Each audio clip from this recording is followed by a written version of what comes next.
Hello, and welcome to another episode of the Inquiring Mind podcast.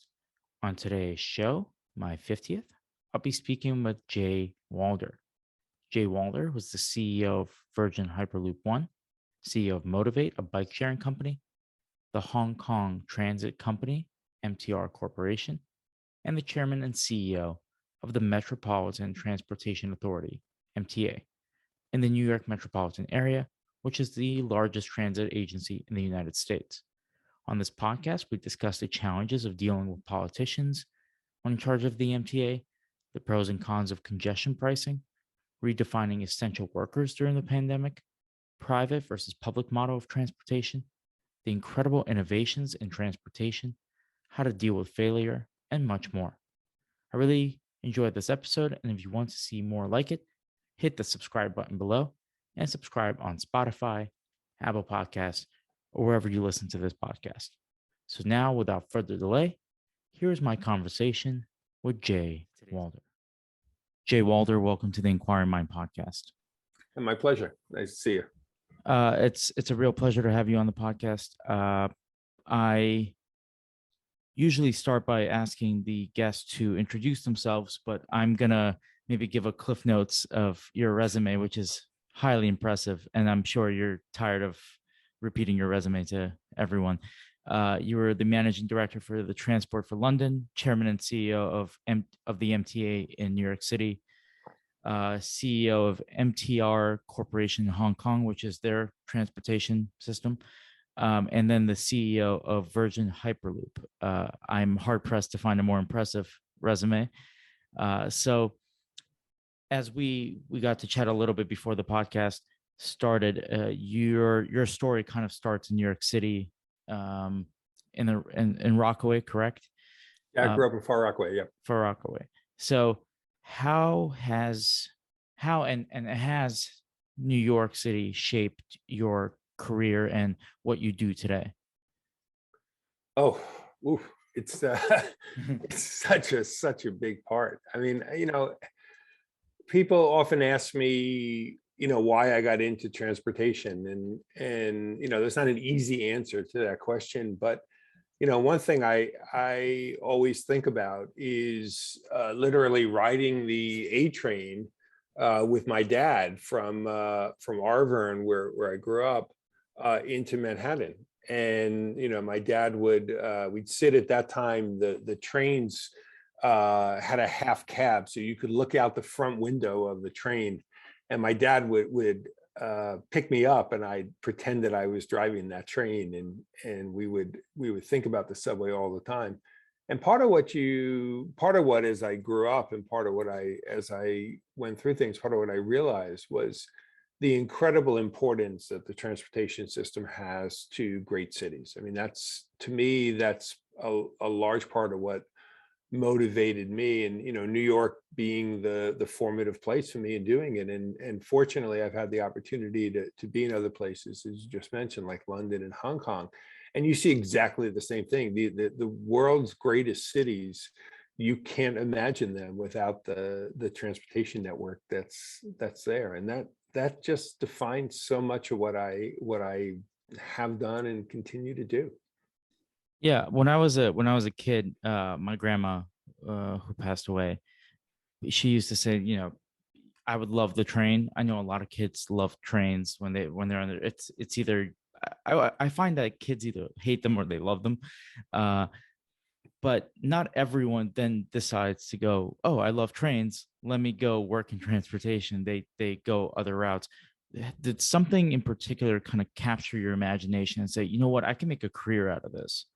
Well, again, my point would be, I don't know that I would even say that I have worked necessarily in transportation. I think I've worked in urban mobility. I've worked in trying to think about how we make cities better. I mean, certainly starting with New York, but thinking about that, and in many of the aspects of running companies like the MTA in New York or Transport for London, for example, aren't about the nuts and bolts of transportation. They're actually about figuring out how to work within the urban fabric.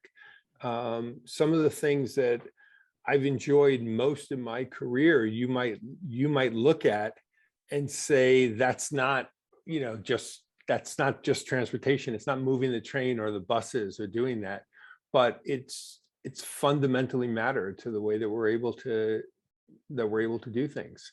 The other thing I'd say to you is, I wish I could tell you that I had a master plan. I went to the Kennedy School at Harvard in the early 1980s. I left there in 83. And I wish I could tell you I had a master plan that was going to say that I was going to stay and do this and the like. And the fact is that I like to think that what I've done has really been consistent in its mission and the way that I've been thinking about things. But it's also been opportunistic about where the opportunities were and what you could do, and that's been really fun. And I've tried very much to keep an open mind to things and not close things off because it didn't fit a vision I might have had some time before. I mean, life changes, the world changes. That's one of the exciting parts about it. Right. And have you found that you find the opportunities, or do the opportunities kind of find you when you transition from job to job? And um, uh, Look, it's a combination. When I was in London, and I was at that point in my career, I was a partner at McKinsey and had moved away from Transport for London and doing a broader range of work. Taking a call from the governor of New York, who asked you to come back to New York to run the MTA, was pretty special. I just told you a few moments ago, this is where I grew up. This is where I would ride the trains with my dad. This is where I started my career. I spent the first 12 years of my career at the MTA in New York. And the opportunity to come back and to be able to do that was incredibly special. I really loved it, and each piece, the different things that I have found, particularly over the last 15 years or so, have come to me in different ways, and I've had to keep my mind open to it. When I went to Virgin Hyperloop, the person who contacted me said, "I'd like to talk to you about something, but it's not for the faint of heart." And one has to be able to think about that. When somebody contacted me about going to Hong Kong, that's a long way from New York, and you start to think about things in different ways. And I think the defining aspect for me hasn't been whether I found it or somebody contacted me, but it's the willingness to step outside of the things that I've been doing, either geographically, new locations, or to the left or right of the things that I've been doing. Bike share, Hyperloop don't necessarily fit with the model of saying that you're running something like the MTA. And so I think all of these things have come together in for me personally, in a very, very special way. I'm really happy about it, but I'd be hard pressed to tell you there's a document somewhere in my file cabinet with a secret plan about how I was going to do this. Well, you mentioned the MTA is, I think that's a good place to start, because I'm a New York, I was raised in New York, born and bred, and still here. And I have an opportunity now to kind of pick your brain about some of the things I deal with on a day-to-day basis when riding the trains or the buses or whatnot. And I'm extremely privileged for this kind of opportunity to ask these questions. Please don't feel like this is like a public hearing. So let me start with this. What is the one thing, or if there are multiple things, feel free to outline them, that people don't know that an MTA chairman has to deal with, that you had to deal with? Look, I think I think we all understand the many of the challenges of running the transit system, right? It's an incredibly old, complicated system. It's a system that one is rebuilding at the same time that you are actually operating a service. It's incredibly challenging. And pre-pandemic, continued to see ridership that was growing really by leaps and bounds in doing it, and that's a wonderful thing, right? I mean, it's exactly what you want to see. It's the beauty of being able to do it. Um, I think the the challenge that I think a lot of people don't see is that the MTA is really a collection of agencies, organizations that all started out independently and separately. And we could look at this and say, well, they've been together for a long time, but their roots are very deep. I mean, even the subway, when we think about it, was actually built as three separate companies. And you are still, even as we move into the 21st century, knitting things together, both physically and culturally, to be able to deal with some of the things that are there. The two railroads have very long histories. The Long Island Railroad and Metro North and their predecessors, very, very long histories that are there. The Tri-Borough Bridge and Tunnel Authority, MTA Bridges and Tunnels, the purview of Robert Moses. When you think about that, and being able to think about how we put all of that together and begin, and not just begin, but actually truly take advantage of the sense of this as an integrated, consolidated transportation company. I think is something that I don't think people see, front and center in doing it. And I don't see any reason why they necessarily should, right? I mean, in many ways, you're trying to hide that from the public as you're doing it. But every aspect of that company, of that organization, has its roots that way. And if you follow, if you were a person who turned on and watched an MTA board meeting, you would see every single part of the MTA discussed separately: the subway, the buses, the railroads, the bridges and tunnels, in part because they have different statutory bases. When it comes to the MTA, and particularly the train system, you just mentioned that it started off as three separate companies running it. Do you think that was a viable model? Is a private model for public quote unquote transportation a good model that people can try in major cities, or no? Or does it have to be run by the government? I do. I think there's potentially differences in the different services to whether or not private models can work. Here, let's take an example. In London, London has a fantastic bus system. In fact, the London bus system carries roughly, again, pre-pandemic, carried roughly about twice as many people as the bus system in New York. In fact, it carries about twice as many people as the tube. So again, New York, the subway system carries more than the bus system. London is reversed doing it. With only a couple of very limited exceptions, all of the bus routes in London are privatized. They're run by private operators. So the role of defining the service that is to be delivered, the fares, and other aspects of that are all handled by Transport for London. But the actual delivery of the service is handled by a group of private operators, and it's bid out on a periodic basis, different routes, different segments, to be able to do that. You've seen a lot of new entrants come into that. You've seen innovation come into that. You've seen challenges in the quality of service, and I think it's actually been very positive in the way that that's happened.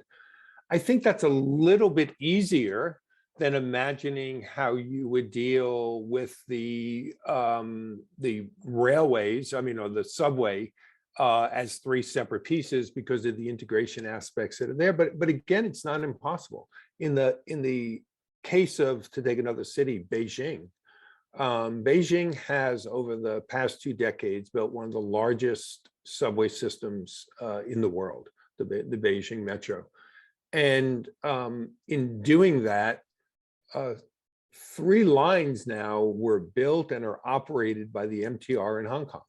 So you do have an example where 2 different operators are actually operating one of the world's largest systems like that.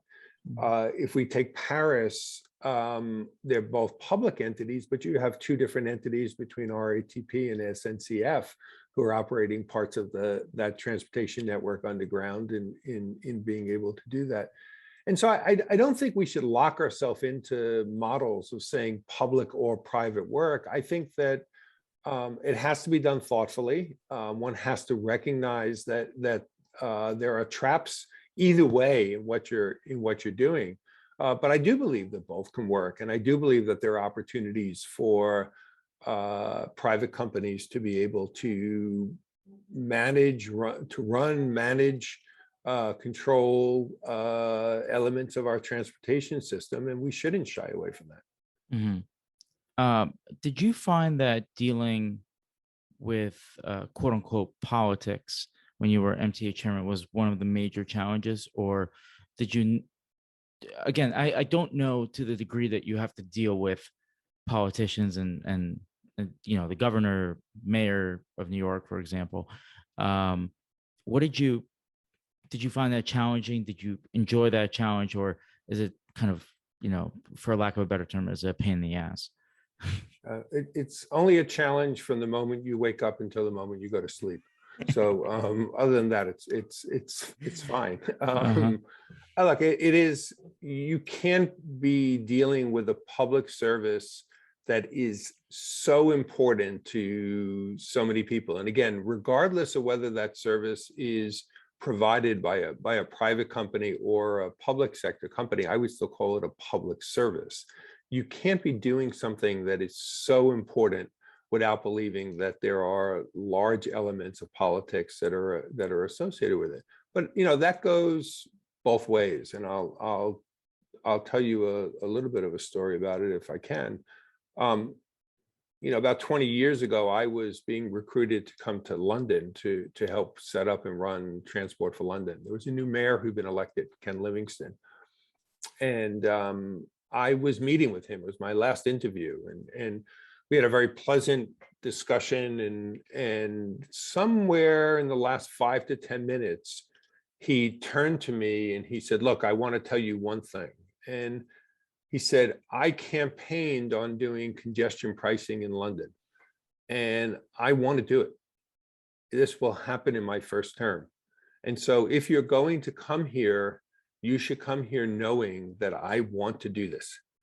And what he was telling me was that he was giving the political cover to be able to do something that was going to be really hard.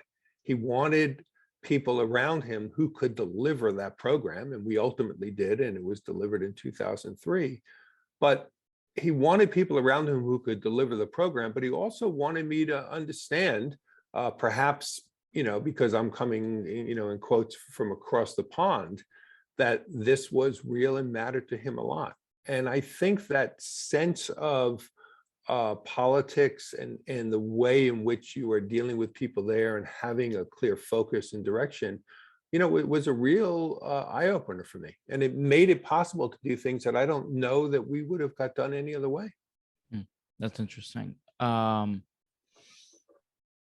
With congestion pricing, that's been a conversation in New York for, I think, the last couple of years. It died down a little bit recently, but it was a major topic of conversation, I think 2 or 3 years ago. But can you explain to the audience what congestion pricing is, and if you think it's a good idea, and why?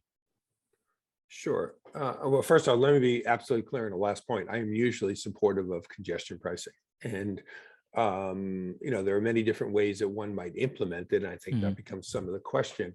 But if one says, is this a good idea? I'm usually supportive of congestion pricing and think we have opportunities to do it widely using technology today that we could not have imagined a little while ago. Second thing I'll say is I think it is still a very active conversation in New York. Stanley, it has been passed. There is a commission being set up to do it. The MTA is seeking some of the federal approval for environmental studies to be able to move forward, but they are ready to. In fact, their financial plan assumes that congestion pricing will be implemented shortly. So it is very, very active in New York now in thinking about it. So what is it? And I'll give you the simple version, which was the London version of this. London essentially said the center of London, where people are driving into the center of London, we're now going to charge every car that drives into the center of London a fee to be able to drive in. Effectively, up until this point, we only think about charging a car in that way if they were going over a bridge or a tunnel, for example, over the George Washington Bridge or something of that nature. And in London, what they said was, we will use technology to monitor the access points with camera recognition of license plates or registration tags, as they refer to it. And every car that goes into the central zone will have to pay at that time £8 a day to be able to do that. And the fundamental change that argument that you're really making is, we have always treated urban streets as free. In fact, they're not free, that we have to provide an awful lot of infrastructure to be able to make them work. There are burdens. You're driving into the center of the city, impacts other people in doing that. There's not enough capacity. Congestion has a cost, and it's often measured in billions of dollars for people and for goods delivery and other things of that nature. Pollution that's coming from more and more cars that are in these areas, etc. And what this was saying is, why don't we change that? Why don't we do it in a way to say using these streets should not be free, but we should be able to say that it has a cost, and that may cause, and it did cause, people to rethink their travel pattern, and it moved more people to public transportation as a means of being able to get around. That was a great thing. It opened up more space in the streets, traffic flowed more freely to be able to do it. Resources that were being captured from the congestion pricing were going into what were referred to as complementary transportation measures. So why not say, okay, more people are actually riding by bus than are driving in. Let's take the money we're collecting from people driving into the center of the city, and let's use it to be able to support the bus system. Let's make the bus system even better to be able to do it. Let's buy more buses. Let's control the bus lanes. Let's make them even cleaner to be able to do this. Let's make the service even better to do that. That becomes actually a perfect circle, right? In the way that you're doing it. And I'm hugely supportive of being able to do it. The number of people who drive into the center of the city is a small fraction of the number of people who come in by train, by bus, by subway or tube in the London case. We should be recognizing that. And it's not an argument that there aren't times that people do need to drive in. There may well be. So there's a charge if you do. There are some people, for example, people who are disabled, who may need special access. That's perfectly fine. You can account for that as well. But I would say, if I thought about myself, I would never drive in. And, and if I needed to on a special occasion or a special reason to do it, then it's perfectly appropriate to say, okay, there was a charge to be able to do that. Singapore is the city that really undertook this first. They had something they called electronic road pricing, ERP. And it, like many things in Singapore, it worked flawlessly to be able to do it. London came after that, and again, a little different than Singapore. It had to fit into the urban fabric of London, which of course is a much older city and differently built in doing it. Stockholm has implemented a congestion pricing system, and New York very likely would be the first city in the United States to do it. So it's really a powerful mechanism. It has not been a very popular mechanism politically. So again, if you go back to my point about Ken Livingston and the political cover that he gave as a newly elected mayor, that was the cover that was needed to be able to move forward on something that's not politically popular. And I think it will continue. As we sit here today, obviously Bill de Blasio is in the last months of his term. He's been vocally in support of doing this. We'll have a new mayor in London. We have a gubernatorial situation that's sitting there now. I think all of these things will play into it, but there's a real opportunity to be able to do it in New York. With congestion pricing, there are multiple factors that I'm thinking about. So I'm sure this has been studied. I just maybe haven't read the studies, but are the people that are driving in, are they middle class, lower class, upper class people, or does that matter? And when considering these policies, because people that can pay the £8 a day probably would, they don't care. But people that that would actually hurt, they would go probably now take public transportation. Maybe that would take them longer to get to work, I would imagine. Is that a consideration?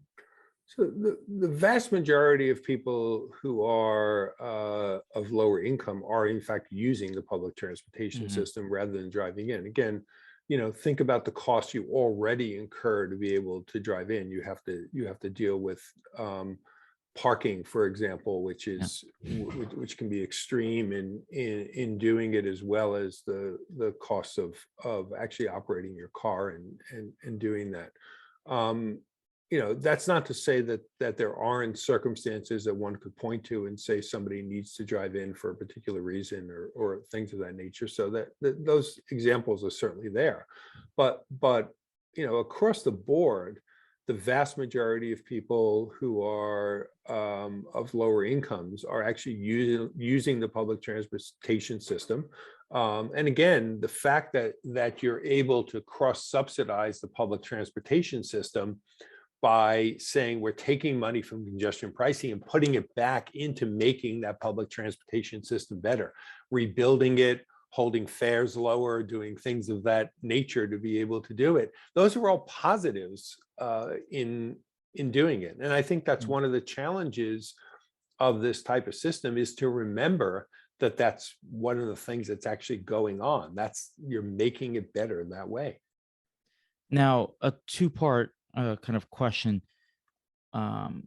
Would this in any way kind of overwhelm transit systems? Because now you have all these people that would otherwise drive in, now take the train. You said it's the minority, not the majority. The majority takes public transportation, but it's still a significant, increase in ridership on a day-to-day basis.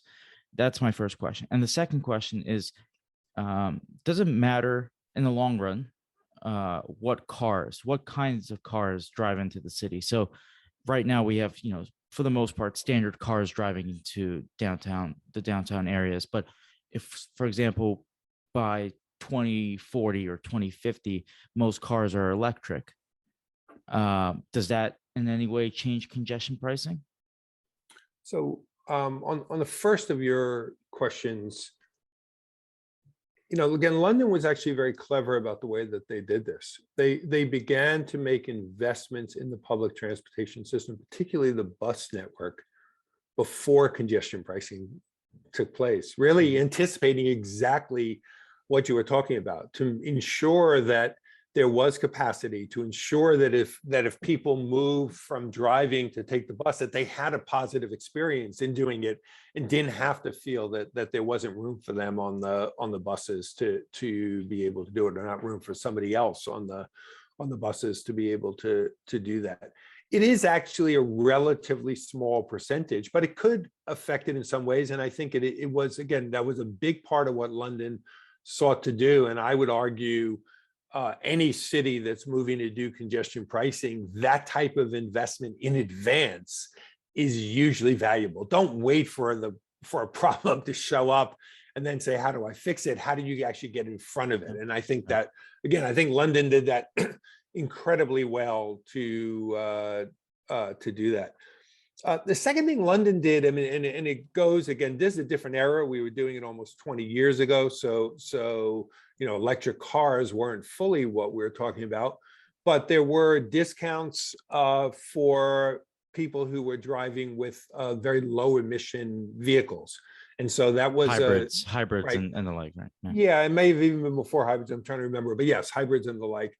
And the idea was, in fact, to incentivize people to move to cleaner vehicles. I mean, obviously, over time, as vehicles of that nature become more and more prevalent, then that doesn't really work, right? That 100 cars creates congestion, whether they're electric cars or gasoline powered cars. But it does, you can do that, and you can incentivize different things for people's behavior in doing it. Clearly, if we move away from vehicles that have source emissions, again, so electric cars as opposed to internal combustion engines, it has benefits in terms of air quality. And so the damage to air quality that comes from congestion is mitigated by that, but the impact of congestion still is there, right? I mean, Right. if it takes you 45 minutes to get across town, then it still takes you 45 minutes to get across town, whether you're in a Chevy or a Tesla. Hmm. Okay. One of the kind of the last questions in your my version of the public hearing. What are last question about the MTA really? One of the main things we learned during the pandemic is that we kind of redefined what essential worker is. I hope that actually sticks for a long time, because when everything kind of shut down, there are certain people that had to show up to work. Obviously, that's very clear in the medical field, because nurses and doctors and all that. But in transportation, you have bus drivers, train conductors, people that clean the trains. I would imagine everything had to be escalated, and these people showed up to work every single day.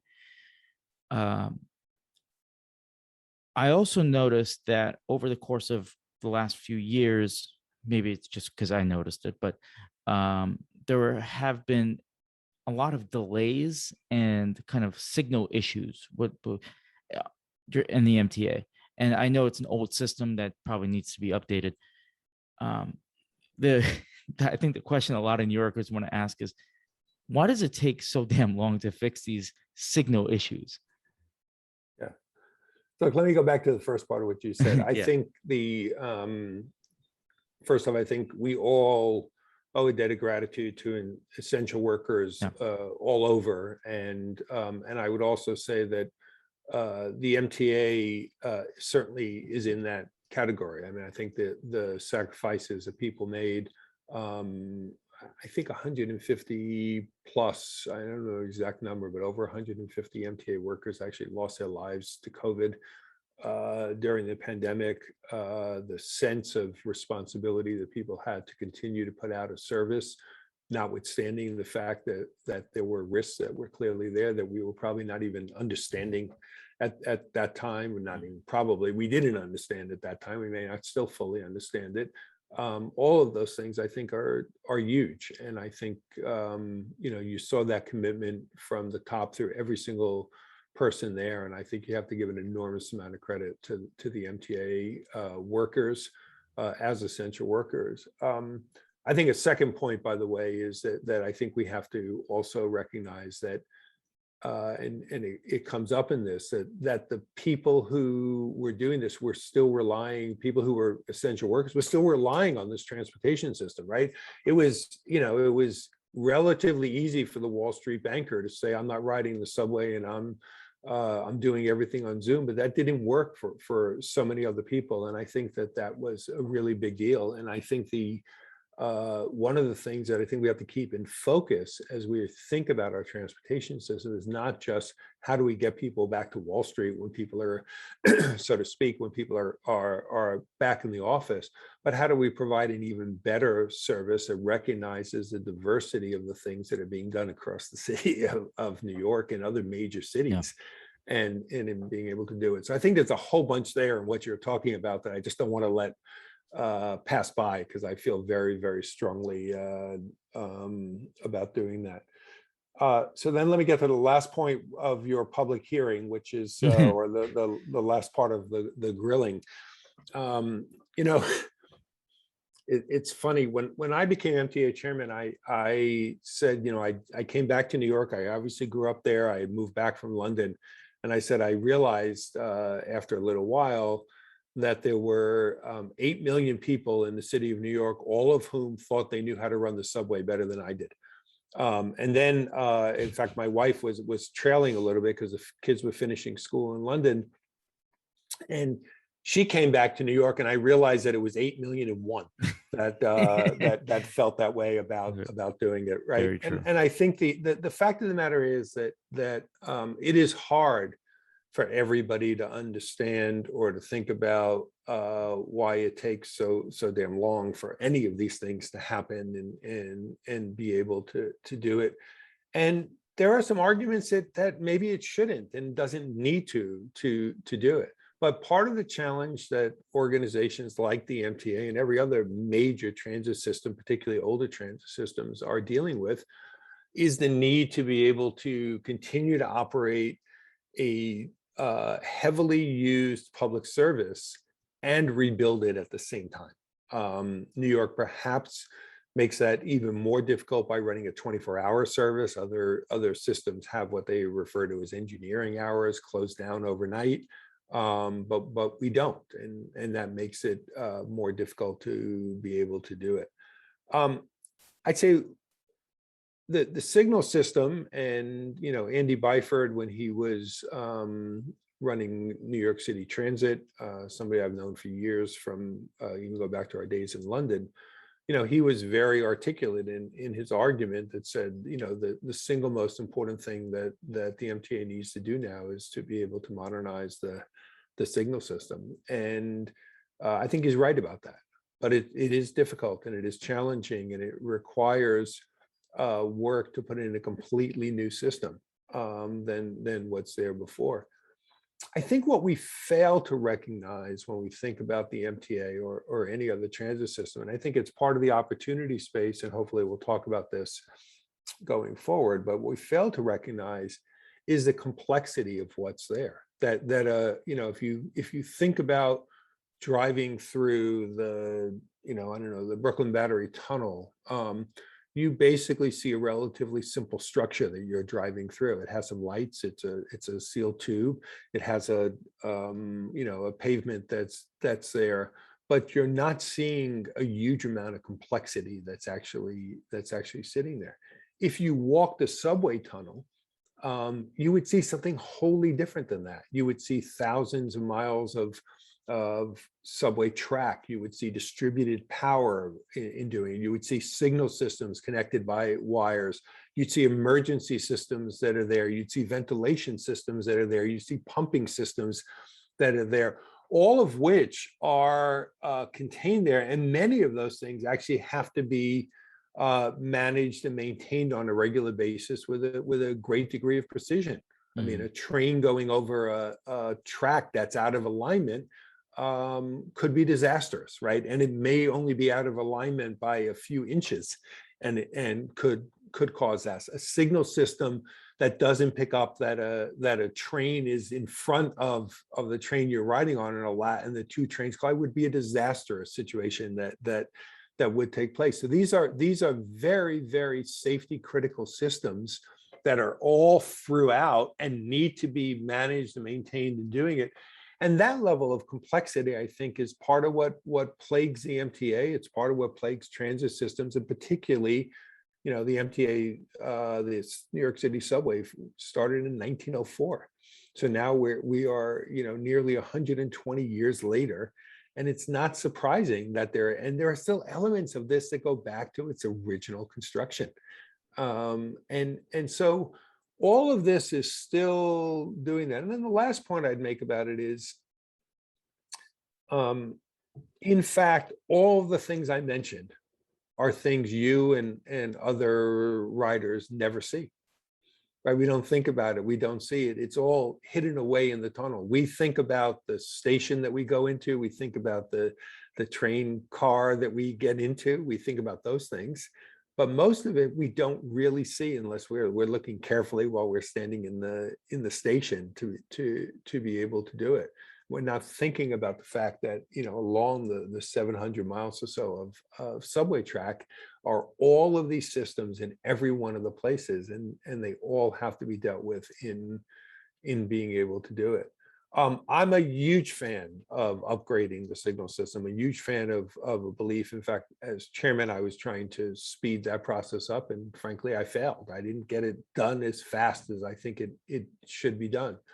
I think we need to recognize that this is a place where investment needs to go into the system. And even though it is hidden, it will have enormous, enormous benefits in the system.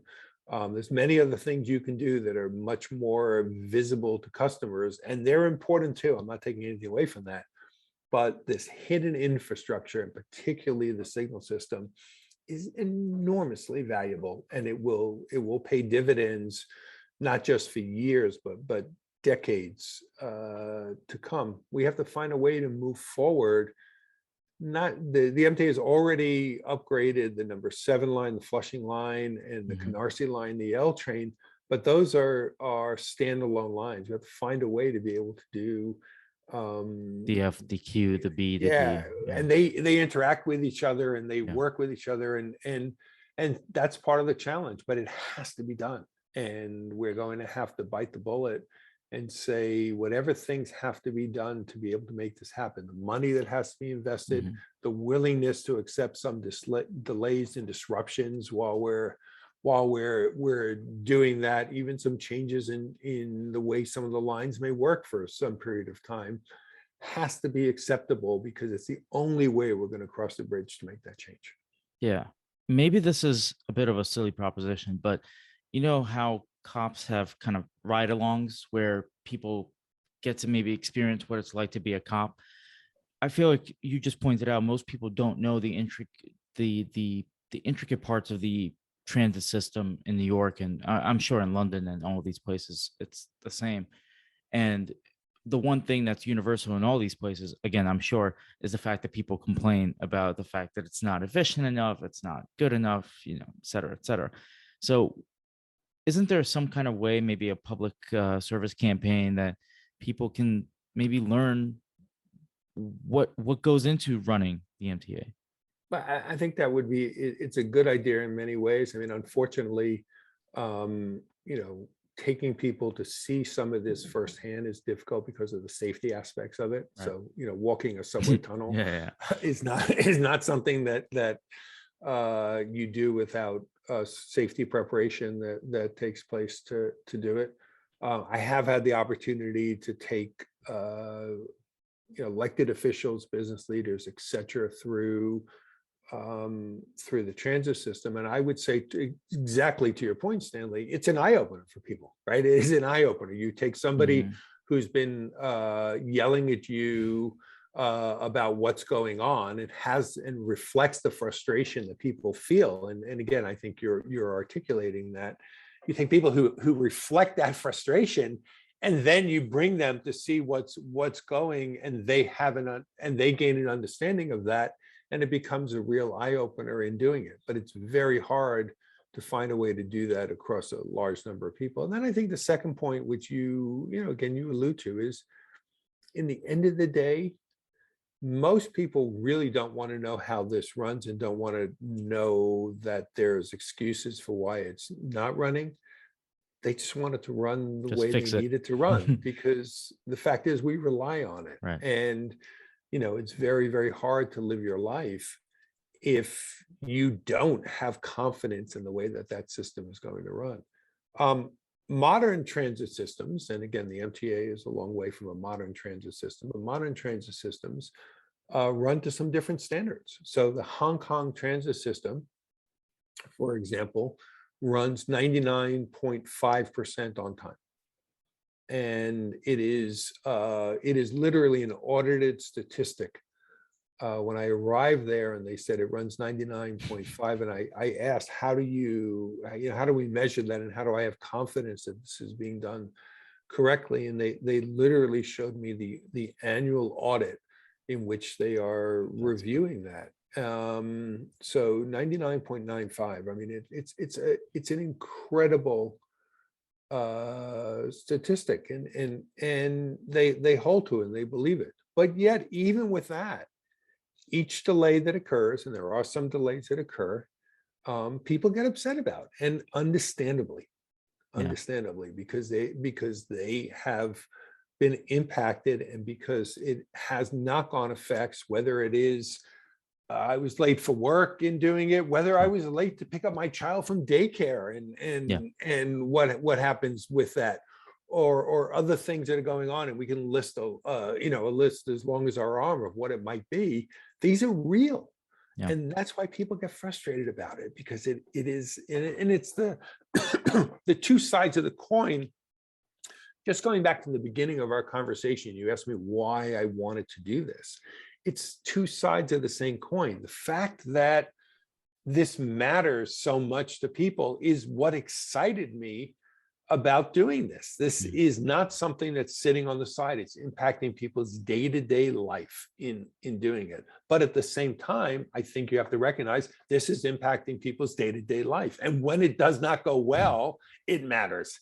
And that's the challenge. I think that's really there. And you nailed it, right? That's exactly the point.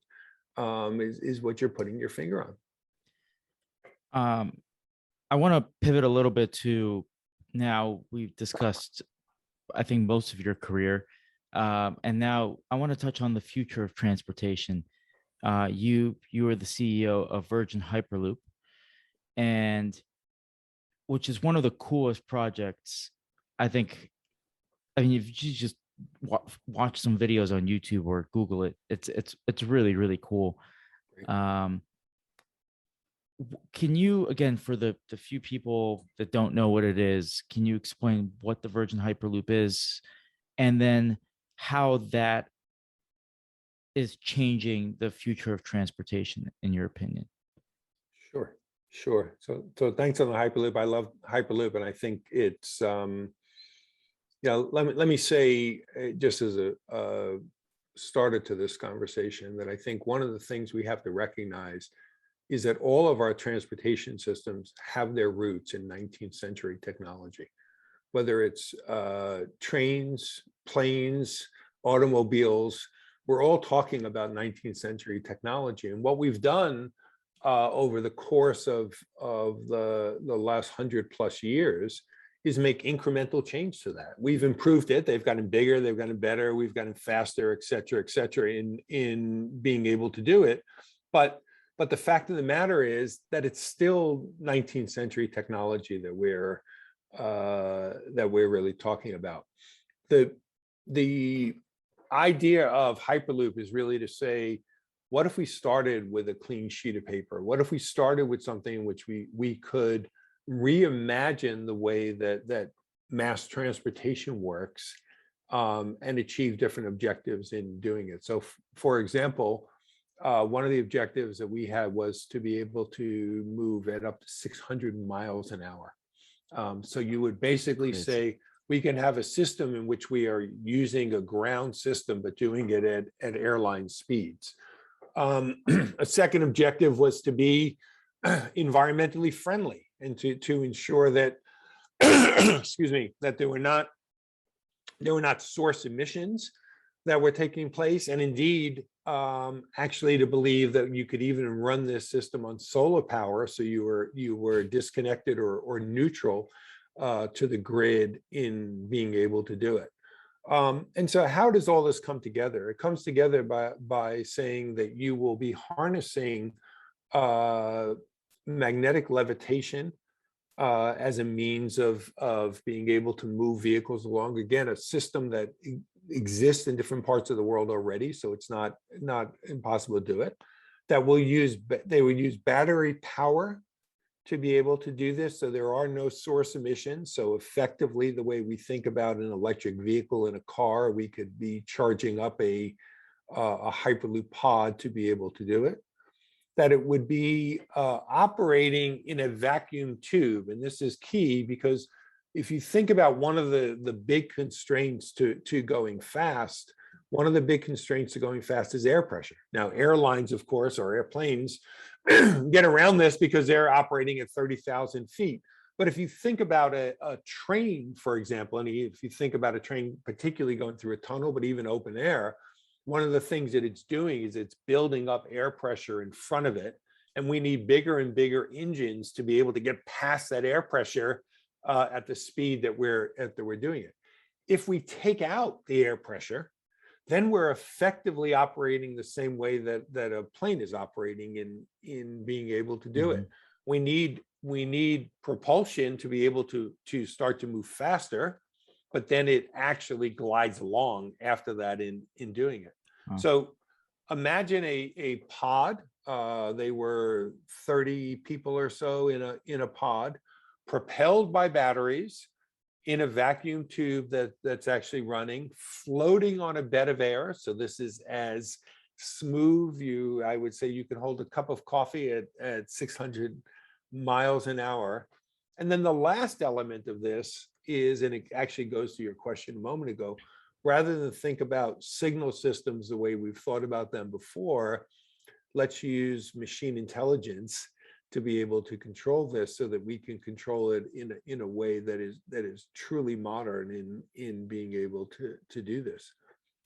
What you end up with when you do that is you have a very simple tube without any systems that are really in that tube. Everything is actually on the vehicle to be able to do it. The propulsion, the levitation is all on the vehicle. It's all guided by computer systems to be able to do it. You have sensors throughout, so you're monitoring everything in that way. Again, both on the infrastructure and in the system.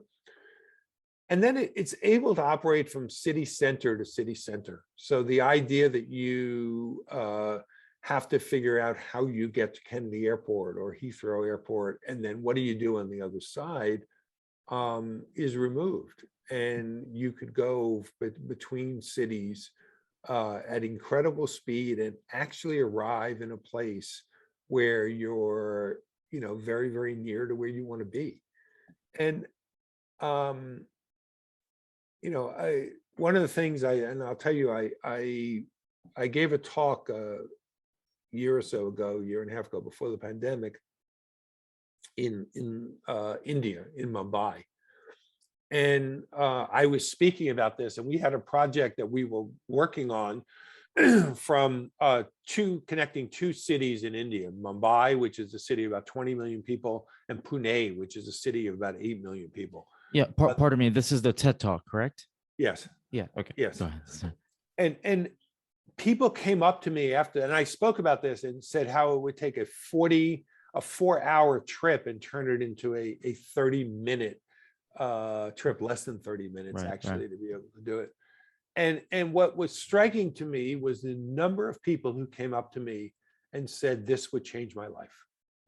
The point about this is the changes that we are making that are incremental in our transportation system, making something a little bit better, making the train a little bit faster, saving 5 minutes. Okay, if I save 5 minutes, I can go to Starbucks and get a cup of coffee before I have to do something. It doesn't change my life. What people were saying to me was, if you could do this, when you do this, it will fundamentally change my life. Yeah. And in this case, you're talking about two cities. I mean, there's a list of the most congested cities in the world. Mumbai and Pune are both in the top 5. Both in the top 5. Yeah. So we are really talking about things that matter, that are so fundamental changes. They're true disruptions to the way that we've thought about our transportation system. And again, they have their construct not in 19th century technology, but in 21st century technology. What we're doing today, every car that we'll be driving in the not too distant future will have electric power, will be battery powered to be able to do that. Everything that we're doing will in fact rely on machine intelligence to control our roadways, our airways, and other things of that nature to be able to do that. This is the way that Hyperloop is really seeking to do it. Yeah, when you just mentioned that people came up to you, that was one of my thoughts when I was, when I researched the Hyperloop. This would fundamentally target the one commodity that people value, in my opinion, the most is time, because that's the one thing you can't get back. You can always get back a lot of things, but time is the one thing you can't get back. Incredibly well put. And I think time is the key in doing that. I think the other thing that it does, and this was important to me, I will say this, is that it's important that it also reflects the values that we have today. So for me, knowing that we had a way to be able to do this, it was critically important to me that it also reflected the environmental considerations that I thought and our company thought were really important in being able to do it. One of the big issues in many places, and again, something that I believe in a lot, is it had to be affordable and accessible to large numbers of people. It Yeah. couldn't be something just for the rich to be able to use. And I think actually Hyperloop is achieving all of those objectives. And I think that's hugely important in doing it. Let's give people back time, but let's reflect the things that we care about that matter to us in our society, right? We have an opportunity to shape and mold that. Again, we're going to mold by harnessing these new technologies. We are going to mold 21st century mobility, and we have the opportunity to do it the way we want. That's our Yeah. choice. Again, maybe in the interest of time, I could probably talk to you all day and ask you tons of questions. 3 or 4 more questions that I really wanted to ask before wrapping up. One of them is, in my opinion, a little unorthodox. How do you, too often when people maybe look at your resume and they'll say, here's a successful person that has dealt with one success after another, and they don't necessarily think about the failures that go in your career. How do you deal with setbacks? How have you and continue to deal with failure or setbacks throughout your career? So I think we have to recognize that setbacks or failures are a necessary part of what we're doing.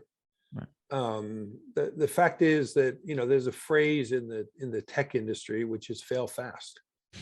If you read if you read about the space travel that's there now, what all of the companies would tell you, whether it's SpaceX or Blue Origin or Virgin Galactic, what they will all tell you is that they expect a certain amount of failure in what they're doing. Now they want to protect lives in doing that, but if, for example, and I'll just oversimplify, if a rocket goes up and if it blows up, there is some expectation that some of that will happen in doing it, because that is a process that involves a certain amount of learning that goes through and allows for the correction and to be able to go forward, and doing that in a somewhat controlled way allows for the basis of what's happening. I do worry sometimes that we are too risk averse. And there are places in which you need to be risk averse, right? If you are running the MTA and you're responsible for the lives of 6 million people a day who are riding the subway system, you better darn well be risk averse. You have a safety critical system to be able to do that. But in other ways, I think we do need to take more risk, and we need to be willing to push the envelopes about some things. And we need to be able to accept that sometimes we will fail on some of the things we're doing, or we will fail at a particular stage, and we need to continue to go forward from that. It's incumbent upon the CEO of an organization, much as I talked about the cover that an elected official gives, it's incumbent upon the CEO of the organization to give cover to the people who are doing that in the organization. Again, it's not a free pass. It's not saying don't think carefully about what you're doing, but it's saying, hey, if we are doing the right thought process, if we are working things through, we may still fail at some of the things that are happening, and that's okay, and that's hard. But if you want to make change, if you want to do things, you have to be willing to accept that. I'll tell you a quirky story, which I was a big part of trying to put in what's called the Oyster system in London. It's the fare card system that was put in the early 2000s. And this was a very early version of this, and people weren't as used to it as they are right now in the way you're using contactless cards to be able to do things. And I remember going to the mayor of London, and I said to him, here's your card. I want you to try this. We're going live with it and doing it. And he took out a wallet that was like 3 inches thick, and he said, if I stick it in my wallet, and will it work? And I said, well, I don't know. Try it. And I remember going back. Then I remember we went back to him the next week, and he said it worked. In doing it, and everybody's got their own definition of what work means and being able to do it and other things. But if you don't try to push the envelope, if you don't put in new technology, if you don't move forward with things, if you don't do things that are challenging to be able to do it, then you are failing in what you're trying to do. And that's a bigger failure than if you make a mistake on a project, or you find it's going to take longer, or something that you thought was going to work well has a problem that you had not anticipated. And I think you just have to, to me, that's the mindset that one has to bring into an organization. Mhm. So to wrap up, the last two questions I ask of all my guests, I'm going to bundle them together, and you can answer in whatever order you please. The first one is, what, if anything, gives you hope for the future? It could be a general answer. It could be as specific as you wish.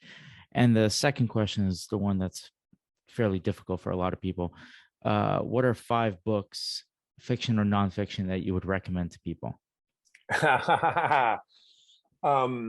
And I thought you were going to ask me my favorite music group, and I was all set with the Grateful Dead. So you really took me in a whole different direction. Look, on the first part of this,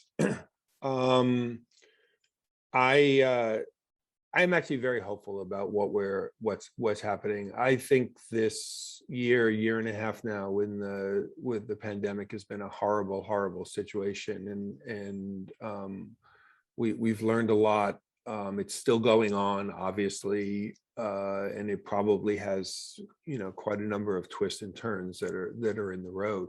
But I think it also shows the resilience that we have as people, that we have as society, our ability to be able to rethink the way that we do things, our ability to understand, to grieve, and to move forward, and to do other things that happen within this. And I'm usually optimistic about where we go going forward. I also think that the fact that during this time we have had some of society's biggest issues come to the forefront. I wish they didn't have to come to the forefront in the way that they have, and the loss of life, and the serious things that have happened. But I hope the attention that's been placed to some of that, to having a more equitable society, to being able to recognize some of the challenges in regard to race and gender and other things that we've really struggled with. I think it's the focus that's there is a good focus, and I think and hopefully we don't lose that as we go forward. So I'm usually optimistic about that. I think the world's greatest cities will come back strong. I don't have any doubt about that. Will we come back and do things in exactly the same way we were doing before? No, certainly not. But that's not the question, right? That's not the question about being able to do it. As I've been filibustering on that question, I've been trying to think about which books I'd like to recommend. And I'm going to take a pass. Look, I need to think about it a little bit. My all-time favorite book, by the way, is Catch-22 by Joseph Heller. I think it captures something, both with its use of humor to deal with what is obviously a very difficult topic to be able to deal with, as well as the the impacts of war and recognizing that I think is very, very important in doing it. I've been I'm reading now Wolf Hall, which is a book about the British monarchy in the time of Henry VIII, and it's actually a trilogy. And I will admit that I started with the idea that I would have a lot of time during the pandemic, and so I could finally read this trilogy that I've wanted to read. And I'm still on book one, so that's not a good sign in being able to do it. But it's a fantastic book that's going through, and hopefully I continue to plow through to be able to do it. But I